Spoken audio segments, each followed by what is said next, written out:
Good morning, everyone. A little bit of a foggy, dreary morning here where I'm at this morning. Hope you're having a sunshiny one. But it's all good.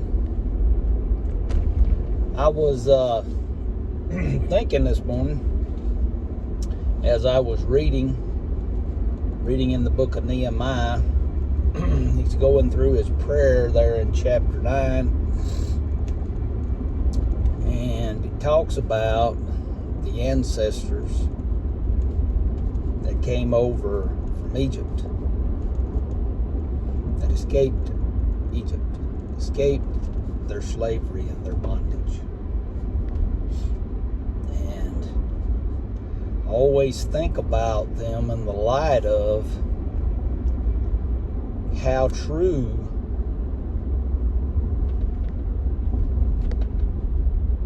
that is for each and every one of us. Sorry, had a, I don't know, brain fog there this morning. I don't know what's going on, but anyway, how true that is in my life and in the lives of others around me that I see in the Christian walk. So it tells me there's a reason that we read about the children of Israel, and it resonates with us so much.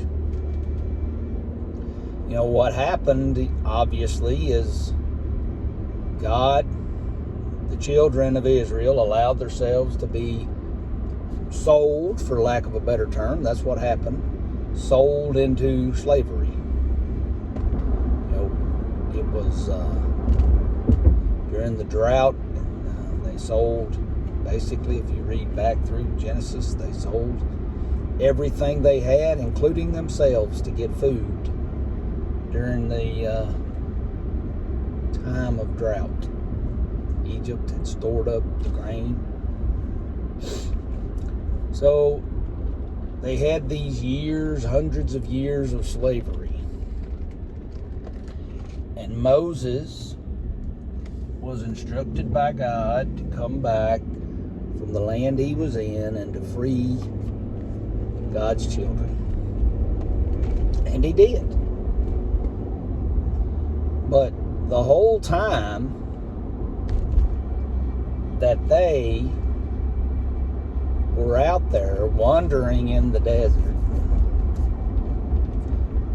heading to the promised land that God was going to provide, all they did was grumble and complain and want to go back to Egypt. Many times they made the statement, why did God bring me out here to die? I could have easily just died back in Egypt. Why did God bring me out here to be miserable? I was happy back in Egypt. And their memory is that of all humans, I feel. We're fickle. And we have short-term memory loss when it comes to the mercies and the wonders of God. What He does in our lives. I heard it years ago, and I'm sticking with the theory because it makes the most sense to me. You know, a lot of people think the promised land represents heaven. I personally don't think that, because the promised land had faults, had sin, and we know that the children of Israel were kicked out of the promised land. They were taken captive again and removed, and it was destroyed, and still in constant conflict even today. So I don't think that's what it represents. What I do think it represents is the abundant Christian life. The life that God has prepared for all believers here on earth. Some have made it, most have not. Including the one talking here. So, Egypt represents the old life. The desert represents the journey to the promised land. The journey from my old life into the abundant Christian life that God has prepared for me. So what hinders me from getting there? The same thing that hindered the children of Israel. We can't be looking backwards like they were. Even though we were miserable in that life, in our spiritual condition, yeah, we still had good things back there, but we were slaves. We weren't free. I wasn't free before I became a Christian. I can tell you I did whatever I wanted to. That would be a lie. But, you're always, what is it when you're in that life? You're always a slave to the opinions of other people. You're always a slave to whatever it is that you consider your God. If you want to, if you are obsessed with making more money, well, then that money becomes your God and you become a slave to it. That is your quest. If it's to have it's to have these toys, boats and four-wheelers and side-by-sides and new trucks, and nothing wrong with those things. But they can't be your Egypt. Because suddenly those payments mount up. When you buy things you can't afford, to look for that joy in your slavery, and the payments mount up and they mount up, and then you become a slave to the payments. You become a slave to the bank. So that's what Egypt represents in our lives. And we can't make it to the promised land if we keep looking back, going, well, it sure was good back in Egypt. No, it wasn't.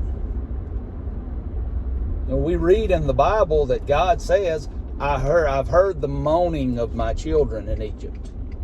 I mean, they've been crying out to me. They don't want to be here anymore. I mean, how could you say it was good in Egypt?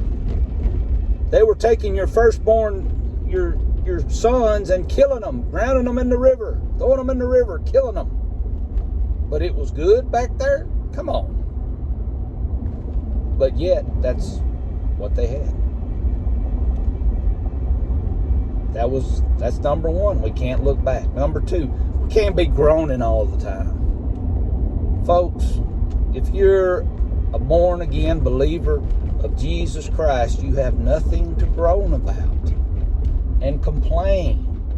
But yet, some Christian people are some of the biggest complainers I know. Constantly complaining about this or that. That's not who we're called to be.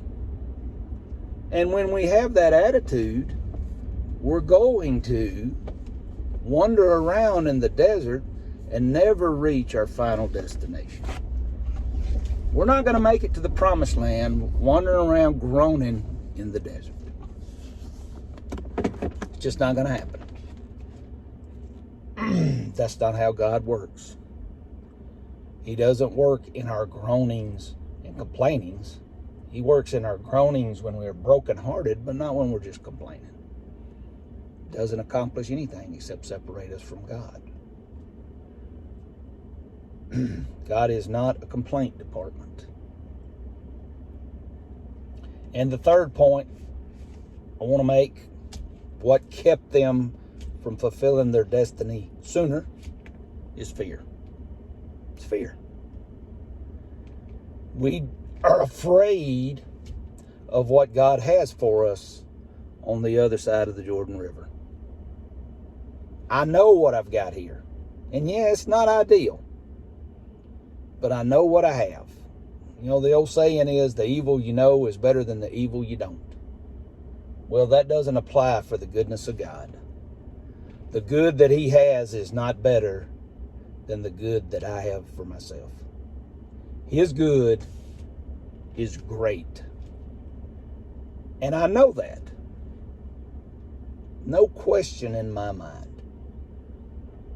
But I'm not exercising faith until I claim that goodness. That's what faith is. It's claiming the promises of God and resting on them and saying, God, I know you promised this to me, and I am going to take it in the name of Jesus Christ. That's mine. You promised it, and I'm going to get it. That's faith. It's moving on the promises of God. And we can't have that with fear. Fear is the opposite of faith, and that's what the children of Israel struggled with. They were fearful of what stood ahead. They couldn't conquer the people that were already there, even though God had already promised it to them. We can't ask God to open a new door for us and be unwilling to walk through it. And that's what they had. So my encouragement to you is to walk through that door today. Don't ask God to open it and then stand there in the doorway and look back to what you had before. Walk through that door and close it behind you, because that's how God operates. He doesn't want you looking back, and that's the only way that we can experience the abundant Christian life that he has for us. God bless you. I hope you have a great day.